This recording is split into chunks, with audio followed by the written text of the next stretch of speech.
third presentation of the day. We have Tiffany, Luke, James, and Lieutenant Wulff, who can be here, but he did play a role in this presentation, and they're going to be talking about Park Police and how GIS enhances that program.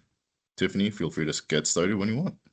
Awesome. Thanks, Tegan. Yeah, and thank you everyone for being here today. As mentioned, we will be talking all about our collaboration with Park Police in this presentation. And for those of you who might not know me, I am the Senior GIS Specialist on the GIS team in the Data Analytics section, and Keegan and I work to create this amazing week of events for you all. So again, thank you for tuning in. I will not be presenting on this alone, which will be fun. As mentioned, Lieutenant Wulff will be featured in this presentation. We also have James Lee and Luke Savonis here with us on the call from the Montgomery Planning Department. So before we get started, we'll just take a moment and let them introduce themselves as well. Okay. Tiffany, I will start. So I'm James Lee, and I'm with the Planning Department with their Research and Strategic Projects Division. So I'm the Demographics and Forecast person in that division. Hi, everyone. I'm Luke Savonis on the same team as James Lee in the Planning Department and Research and Strategic Projects. I also work with demographic data and jobs and business data largely. Awesome. With that, we'll kick it off. Good morning. My name is Luke. I shouldn't have clicked that too quick. Okay, so this is our sort of introduction and introducing Park Police. And as you all saw the sneak peek there, Lieutenant Wulff will he had an audio clip here, so he'll be introducing that for you all.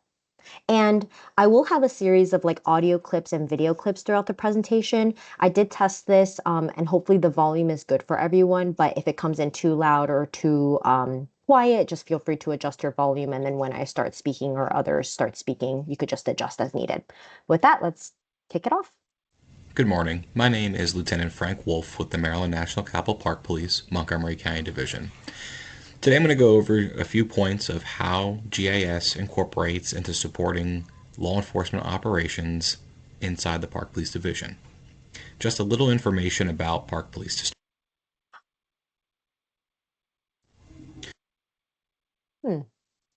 Today I'm going to go over inside the Park Police Division. Just a little information about Park Police to start with. We have 116 personnel, which is 98 sworn police officers, 28 civilian staff. We do 24/7 operations throughout Montgomery County and field requests for resources across the DMV area. Our jurisdiction covers over 496 square miles or over 37,000 acres of land, accommodating over 14 million visitors annually. We also utilize GIS in multiple ways to support the patrol division and search and rescue operations and even communications. And so for our presentation today, we will be highlighting 3 main projects through the course of this session. And with that, we'll let Lieutenant Wulff also give an overview on these. When looking at how we could utilize GIS in Park Police operations, we kind of broke it down into 3 different areas. The first is, how do we continue to support the Maryland National Capital Park and Plan Commission? Well, we can support that through the Park Encroachments app, which will be explained a little bit further. We also looked at how can we utilize GIS to help with data and analytics for operations. So that's where we came up with the Park Acreage and Community Demographics Dashboard.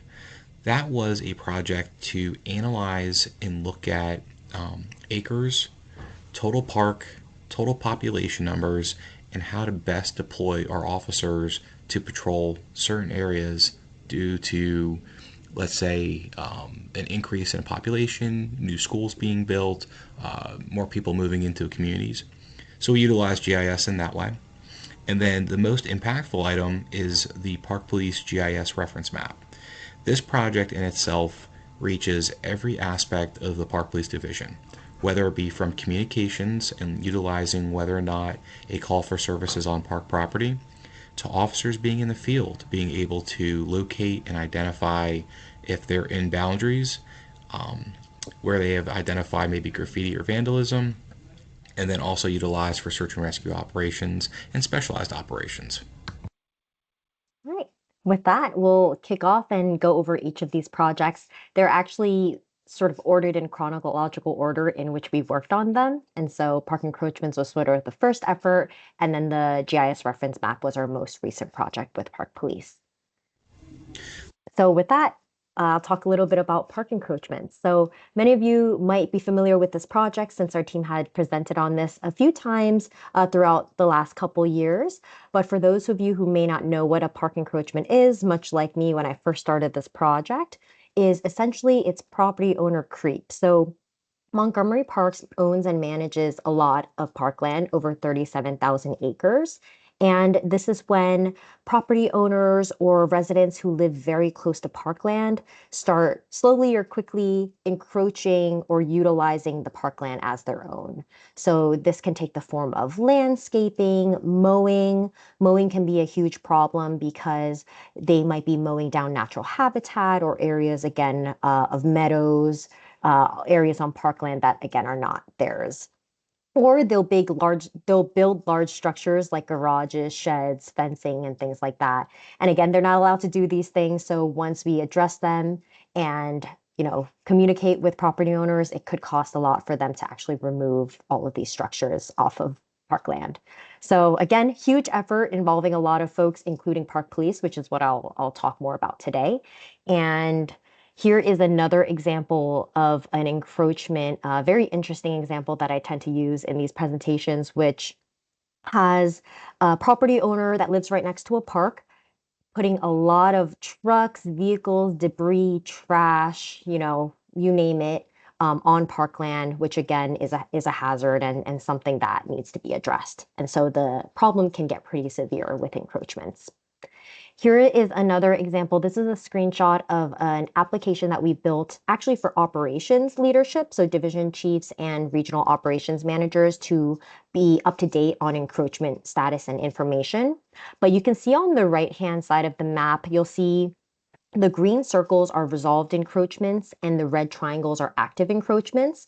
But this is a really good example where neighbors will sort of follow suit with one another, whether intentionally or not intentionally. It can, start from one house encroaching and then it balloons into multiple adjacent neighbors doing the same thing.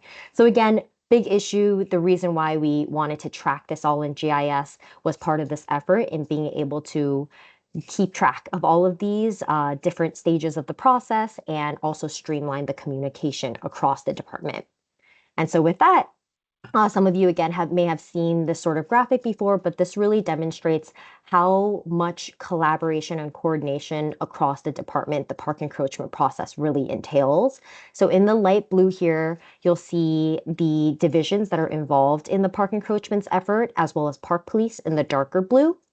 Everything with this blue star is where we've automated email notifications in one way or another. Again, just fully streamlining the process and helping communicate these changes to encroachments, these reports of encroachments, and making sure that folks who need to act or know about the encroachment have that information immediately. And so again, I want to focus in this presentation more about how we've helped create tools for Park Police. So this is an app called the Attachment Viewer, and essentially this instant app helps really hone in on the photos and the attachments and those sorts of materials associated with an encroachment. So this was created specifically for Park Police. I love giving this example here because it is a beautiful playground that somebody built on parkland that it is a green circle now, so I assume it's been taken down. It's been totally kind of reverted back to parkland as it should be. But this is one of the examples where Park Police did have to have some involvement in. And as I navigate the slide, you can see on the bottom left-hand side, we actually have a place in this application where Park Police officers can include notes. So once they go visit, they're, on their mobile devices, on their laptops, they can type in notes as well as event numbers to keep track of whatever they're putting in the system. There are some additional tools to this application, such as finding your current location when you're on site. They have a select tool so they can select various encroachments of interest if there are multiple. And then there's a filter button, which is very, very simple. It's essentially encroachment status. So whether it's, active encroachment, immediate action, and so forth. And then there is also a very easy checkbox to see which encroachments Park Police have been officially notified by PDD to go ahead and check out. So that's pretty much it. This was the first tool we created for Park Police to look at those encroachments and be able to have all that information at a glance. And so I've never really delved into this piece of it when we talk about encroachments, but since we have some more time today, I did want to talk a little bit about sort of the considerations and challenges that our team goes through when we're trying to create a technical tool for potentially users who are not that GIS savvy or not as familiar with using GIS maps. First and foremost, kind of thinking about the device that folks are using. So mobile device or a laptop. When we first built out the Park Police app, the attachments app, it was, we were under the impression that they were mostly going to be using their laptops in their vehicles, get the information they need, and then go to the property owner on site. However, as we'll share a little bit more in this presentation, Park Police officers now have commission assigned mobile devices. And so that's something to consider, is the application that we built going to transfer perfectly to a mobile device? Most chances are they're not. They're in terms of instant apps for Esri, they're pretty good when you try to use something on your mobile device, but there were some improvements still that could be made. And so our solution here was to reach out to Esri, post on the forums, and let them know what we were looking for so that they can help improve the application, which they did. So that was sort of how we worked around that first piece. And the second bullet, so previously we couldn't create a link, a curated link that took you to an encroachment of interest. This was a big challenge for me when I was building this out, because imagine Park Police getting a link in their email with their automated notifications, but when they click on the link to the map, it just takes you to the entire county. It doesn't really take you to the encroachment that we're hoping that they're supposed to be looking at. Then you have to provide additional guidance and direction, like please type in the encroachment number in the search bar and so forth. And so ideally, it could just take you to the encroachment of interest, but sometimes the system and its capabilities and functionality just don't let you do that. And so the solution for this was similar to the first, which was reach out to Esri and ask them, hey, it's not working as intended. We should be able to go to an encroachment of interest so that they know exactly what we're looking at. And lo and behold, that was also fixed within, I think, a couple of months, which was really good news to me because I was able to report back to the team and say, hey, this process is so much easier now, and you don't have to really worry about not seeing what you're supposed to be seeing. And then finally, this one's kind of in progress, but changes to the system. So Esri is constantly making improvements, good improvements, but they're also making changes that might not be the most beneficial, or it's going to be different from what you expect. So in this screenshot here to the right, this is that same Park Police application that I mentioned, but during October's update last month, they totally overhauled the design of this application, which came at quite a shock to me. And so you can see here now at a county-wide scale, you'll see those boxes on the right-hand side. Some are pictures, some are just, thumbnails of PDFs. Not very useful. You don't really know what encroachment we're looking at. And so same solution here, although we can still link to the encroachment of interest, which mainly resolved the issue at this glance. There were some improvements that still could be made. And again, just reaching out to Esri, communicating with the team. Instant Apps team is amazing. So they're actually very receptive to a lot of our feedback and suggestions. And that's sort of the approach that we'd take moving forward with that. And so that kind of closes out what I have to share for the attachments for Park Police. And so just to round out the rest of the encroachments process, this was sort of the final step in the entire project, which was creating a tip line form for the department staff to let the encroachments team know of any encroachments that they've observed on parkland. And so it's a very easy form with information that's filled in automatically, such as park name, management region, police beat, and so forth. And then if you look at the bottom hand side here, it says immediate action. And so when users click this button and they submit the encroachment observation, it actually goes straight to Park Police through an automated notification. And this is an example of what that information shows via the email. And one of our recent improvements to this, we worked with IT on this, is we created an email group for multiple park police officers to receive this email. Previously, it was just Lieutenant Wulff. So this made strides in streamlining that communication and making sure that officers could act immediately as soon as this was received. All right, so that rounds out our piece for park encroachments. So getting into the second project of the session, we'll be talking about the Park Acreage and Community Demographics Project. Lieutenant Wulff gave a quick overview about this in the beginning slides, but essentially the project goal was to assist with future planning of resource and officer allocation across park police beats. Again, he had mentioned some of the factors and the data sets that we were looking at, including park acreage. We're looking at number of park units, such as existing and pending parks. We're looking at park acquisitions. At any point, we could trace back to the last couple years. And then, as mentioned, we're also looking at population metrics like current population and population growth. That's where we have our special guests from the planning department who will speak more about that. Before we get into that, I will share a little bit more about the park acreage piece. So as I mentioned, we are looking at existing and pending parks since we want to know what parks are currently under our ownership, potentially not open to the public yet. For a while, that was Royce Hansen as an example. So we have that in our inventory. And for parks, we're looking at total number, acreage, and park type, just of interest. And I want to give a huge thanks to the analytics team for working on the park units enhanced layer, because that layer, which was not available just a couple years ago, allowed me to pull all the information that I needed immediately, especially looking at what parks are in what beats, which was really the center of this project. Now, in addition to existing and pending parks, we also looked at park acquisitions. So this is slightly different from existing and pending parks because the park acquisitions actually pull the individual park parcels that we acquire at any given time. They could also be at any state. It could be existing or pending, depending on when we acquired it or how quickly we're moving through that process. And this, we also looked at total number and acreage. And I want to give a huge thanks to Chris Weaver for this one here because he stewards our park parcels layer, which contains all the information about our acquisitions and the date that was recorded. And so again, none of this would have been able to be pulled as easily if we didn't have the underlying data behind it. And then finally, Lieutenant Wulff also wanted us to look at parkways. So these are the parkways that we manage, such as Beach Drive, Sligo Creek, and Little Falls, just so we could have that geographic reference for where those are within our county and within our beats. And with that, I'll pass it over to James to talk about the community demographics portion. All right.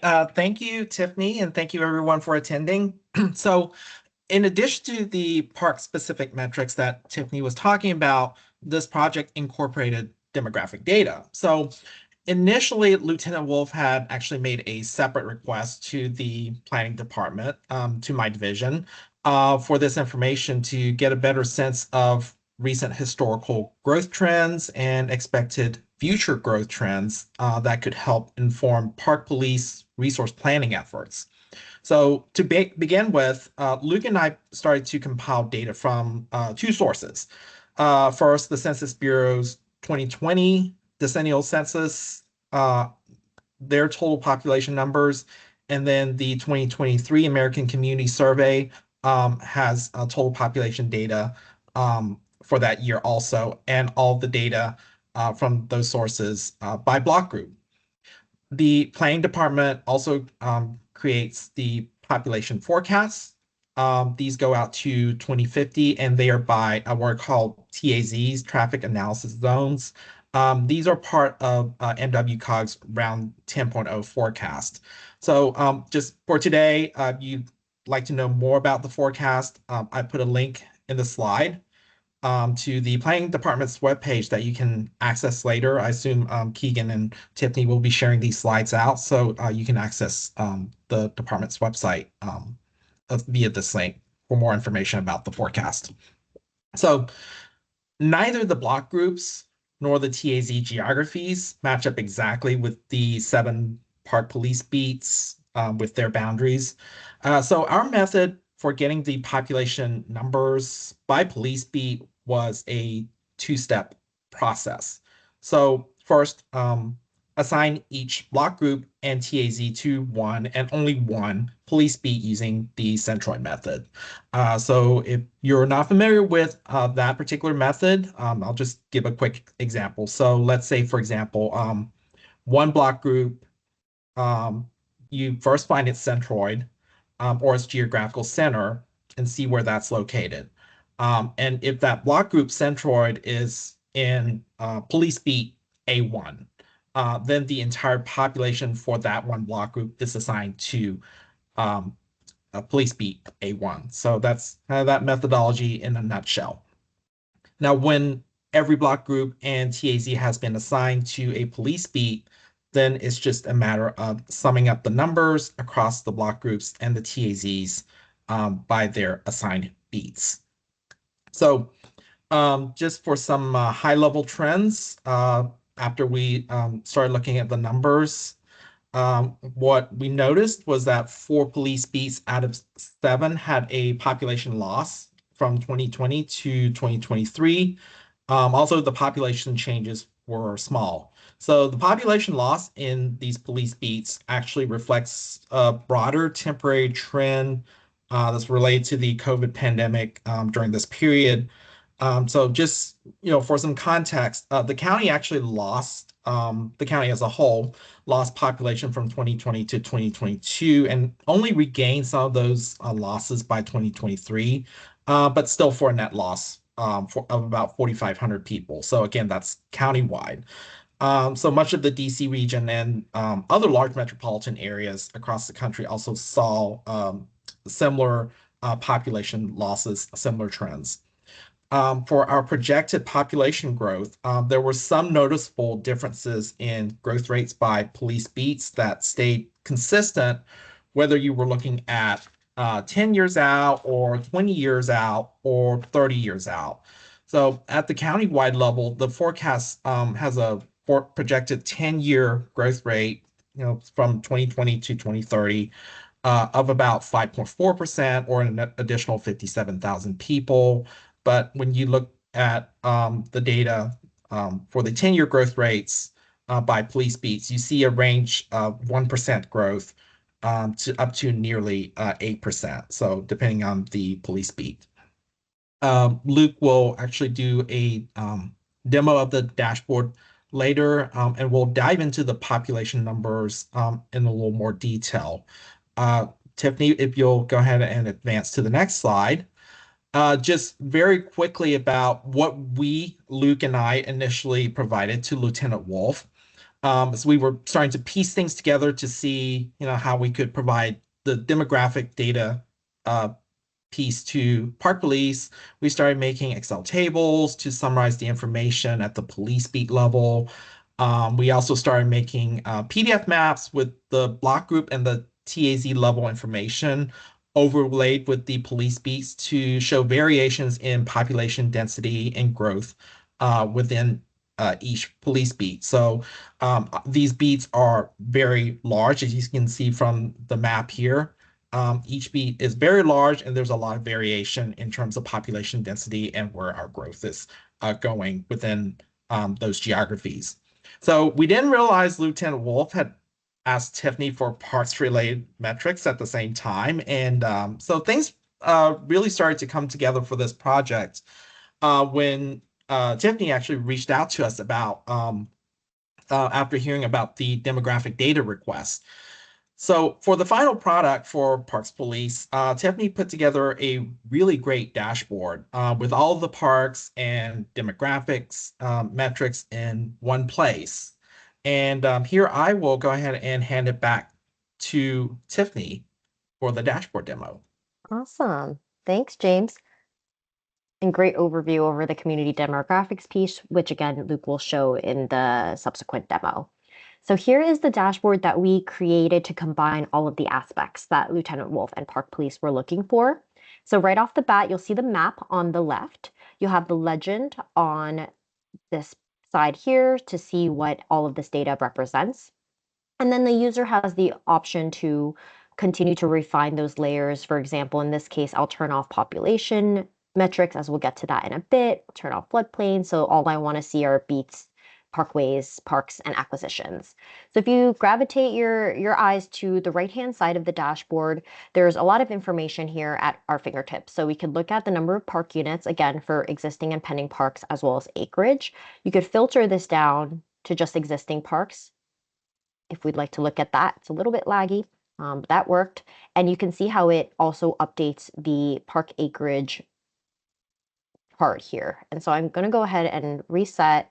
And then in this case, you can also filter by police beat. So Lieutenant Wulff initially kicked off this project interested in the B beats, since a similar analysis had already been done for the A beats. So here I'll just filter just for the B beats, and you'll see the map is filtered, zoomed to just the B beats, as well as all of the information in this dashboard. So we've got, again, those numbers, we've got a list of the parks within the B beats, and then I'll just go over some of the charts here. We have park acreage, we have number of parks across the beats, we've got park type, and then this doesn't really change. This is just parkways within those beats as well. And with that's it for the park units piece of it. And then I'll talk about park acquisitions as well. So I can reset. So we're looking at the entire park system again. And you can see park acquisitions, you'll see those same numbers that we had on the slides, as well as the park acquisition list. Again, these are all part of our park parcels layer, and you can see that there's a date of recordation as well for that park acquisition. And so again, lots of information already pre-configured, and right away you can interact with the data however you see fit. And with that, I'll pass it over to Luke if you want to share your screen for your part of the demo. Yes, thank you, Tiffany.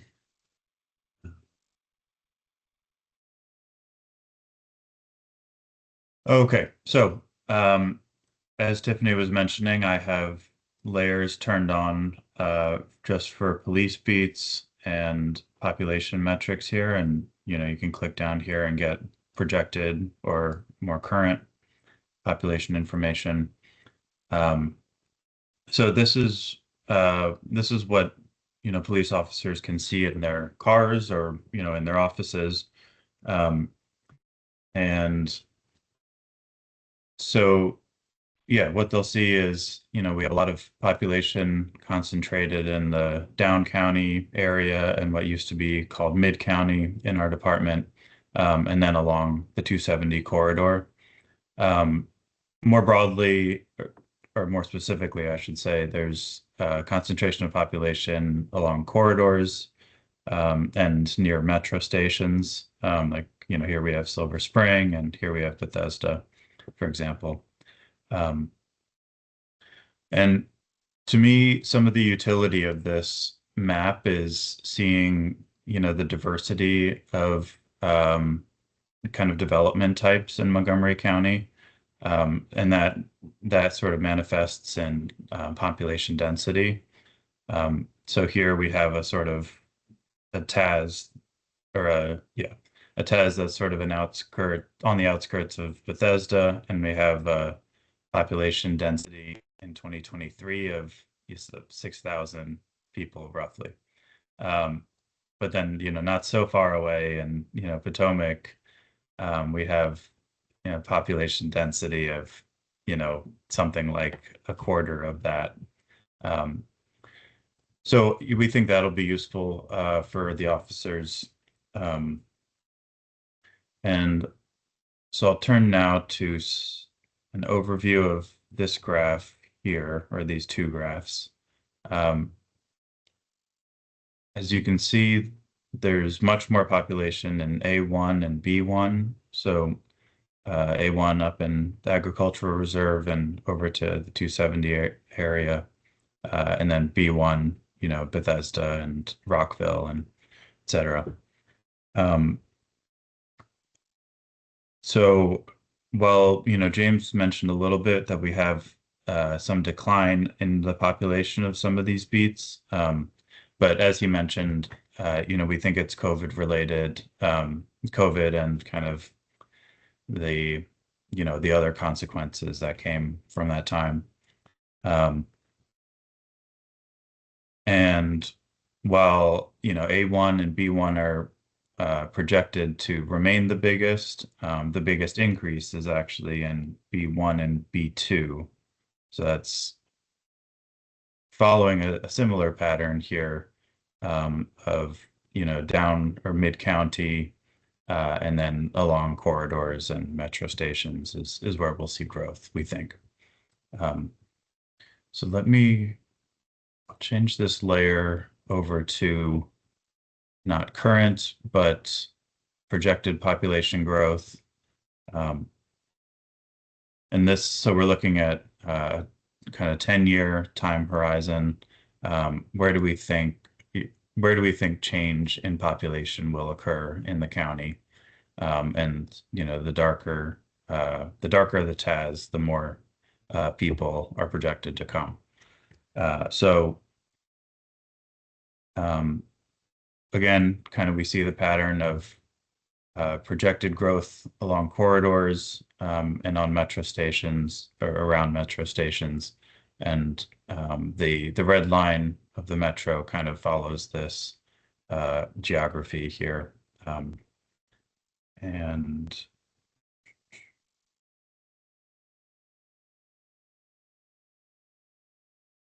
yeah, so that's pretty much what I have to show. It's, Tiffany did a lot of the work for this dashboard, but I was very happy to have a little piece here. So back to you, Tiffany. Awesome. Yeah, thank you so much. No, it was a great collaborative project to work on with you both for sure. And yeah, I'm glad we were able to share that more widely with everyone on this call and everyone who will watch it. So with that, that concludes our second project of the presentation. And so we'll gear into the final. So Park Police GIS reference map. As you all heard from Lieutenant Wulff, he was very excited about this. So we have actually a lot of Lieutenant Wulff featured in the next few slides. And so to kick off, though, the project goal for this was to provide a map with real-time data for Park Police Division and officers. And with that, we have this video clip of Lieutenant Wulff explaining sort of the impacts and the need for this map.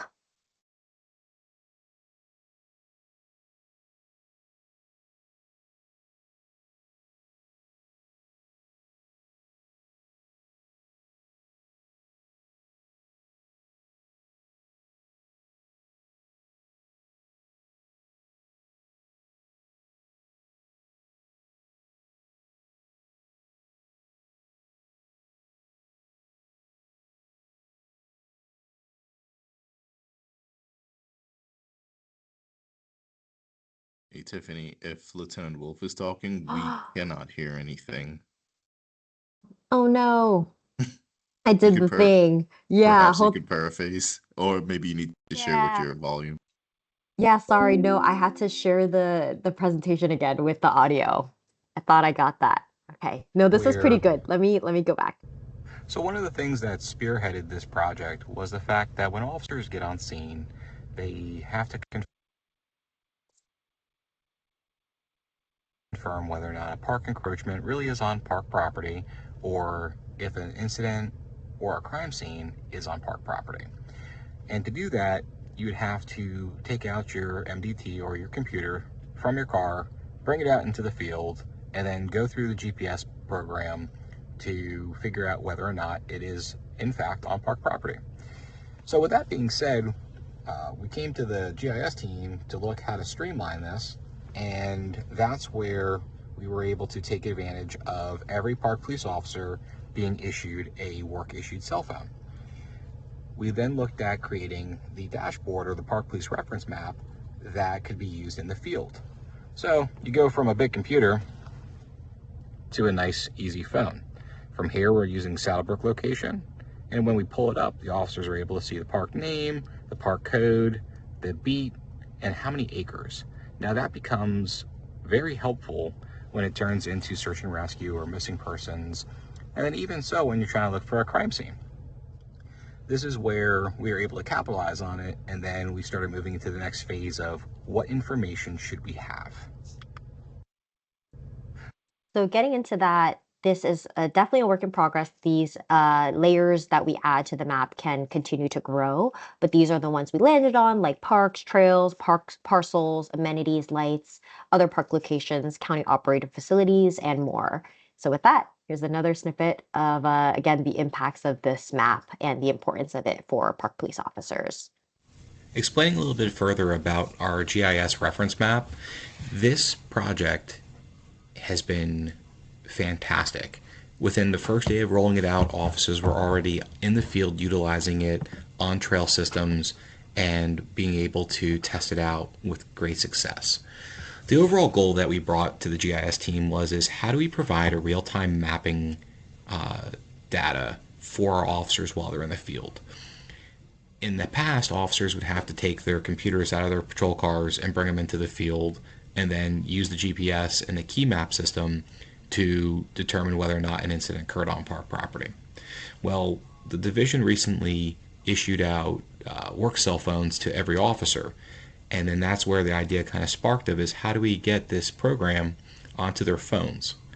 Now every officer is able to look at park boundaries, see new parks that are inbound or incoming, be able to look at trails, advanced land acquisitions, understand and know what have county operated facilities and or private public partnerships and agreements, and also too with the amenities, knowing that hey, we have X amount of baseball fields here, we have X amount of lights.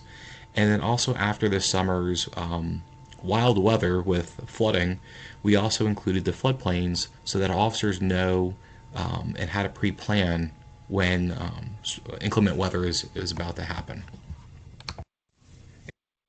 Great. And so, as Lieutenant Wulff mentioned, this map is now available, and there are various capabilities of it that are super useful for the users of this tool, such as it being mobile friendly again, it having real-time data, the ability to find your location, similar to encroachments, the ability to print and save the map, and then share the map extent as well. So if officers are on site and they want to share a specific park or location of interest, they can go ahead and easily share that link.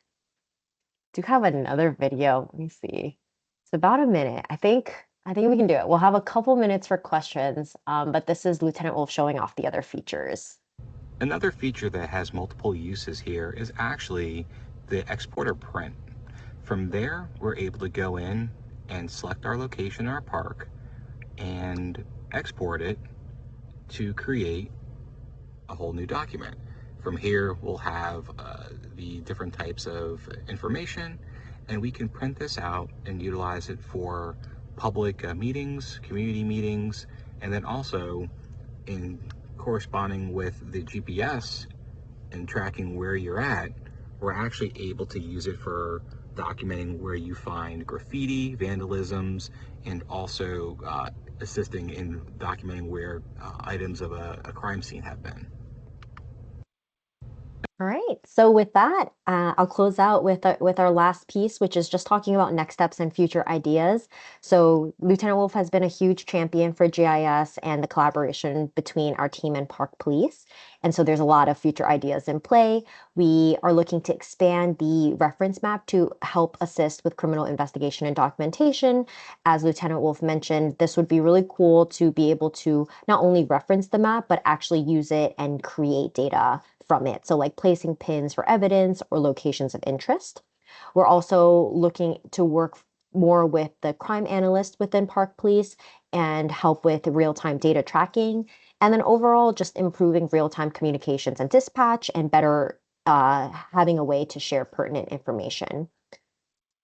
And so with that, we'll close out. A big thank you to Lieutenant Wulff, Park Police officers, and all other collaborators. Again, thank you to James and Luke from the Planning Department, and then the Park Encroachments team, John Gamba, Chris Weaver, Francis Liedman. None of this would have been possible without their efforts on the project. And we'll take any questions. I know we are right at the nick of time, but This is thank you, a everyone. really nice presentation, Tiffany, James, and Luke. Couple of things I want to ask, maybe a lowball question, but also a plug. Luke is presenting later in the week. I believe Luke is presenting on Thursday. Luke's presentation is going to be somewhat technical. He's going to be talking about Model Builder, but if you use ArcGIS Pro and you want to learn how to do things in a more efficient manner, you should attend Luke's session. I will ask you, Tiffany, this was a kind of, three-part presentation. We don't get to work with Park Police often. What did you think? What was your favorite part of this project? I know, I Ooh. think I know what you're gonna say, but I kind of want to hear Yeah. what Oh, I'm what you curious think. what you think I'm gonna say. No, go ahead, go ahead. My People want to hear what you favorite, have to say. my favorite part. I mean, the collaboration was amazing. I think the collaboration just in general, you knew it, in Yeah, general with everyone. But I think also just seeing how much like excitement, enthusiasm, and impact that it can have for park police goes a long way. Like Lieutenant Wolf would always like come back and say, This was amazing. We need to do more. I have so many ideas. And as part of the GIS unit and data analytics section, that's exactly what we want to hear. I'm sure Keegan, Hassan, everyone can agree. Like, bring us your ideas. We love to collaborate and see what's possible. And so I think that was two, but I think that yeah, counts. yeah. And I would want to extend that to James and Luke. We don't get to work with you all often. I know James, we kind of worked sporadically over the years on small projects, but Luke, I know I met Luke at the UC earlier this year. I mean, what do you guys think about this project? It's kind of insightful to see what you all are working on and planning. I'd be curious to hear from you all. James, you're muted. I'm sorry, I started speaking while I was on mute. No worries. I'm sorry. Yeah, Luke, I'm sorry if I was had interrupted you, but I just wanted to say that sometimes these requests come from very unexpected places. So this is probably the first request that I probably have ever gotten from Park Police on demographic data in the 3 years I've been here with the commission. Um, but you know, people need demographic data for planning purposes, and that includes resource allocation and knowing where to put your police officers. Definitely. Right. I would totally agree. As Tiffany said, also the kind of real world impact of this project, and that officers will, are already referencing this information out in the field. It's really nice to, have a kind of tangible positive impact. Definitely. And thank you for that. And I know we're right at time. So I would say if you all have any questions about GIS dashboards, it's a really good and interactive way to share information. Reach out to Tiffany and us. And if you're interested in a deeper dashboard, there's a Power BI dashboard for you could get that from the analytics team. But thank you for coming out at 1. We're gonna have Jing talking about restrooms. That's also always a big topic. If you want to learn more about that, come out to Jing's session. We have a ton more sessions this week. This is just the start. I'm dropping the Geo Week link in the chat. Sign up for Luke's session, sign up for Carter's, Neil's, everybody's session, and hopefully we see you all back at 1. Thank you. Thanks, everyone. Thanks, Hey, everyone. thank you.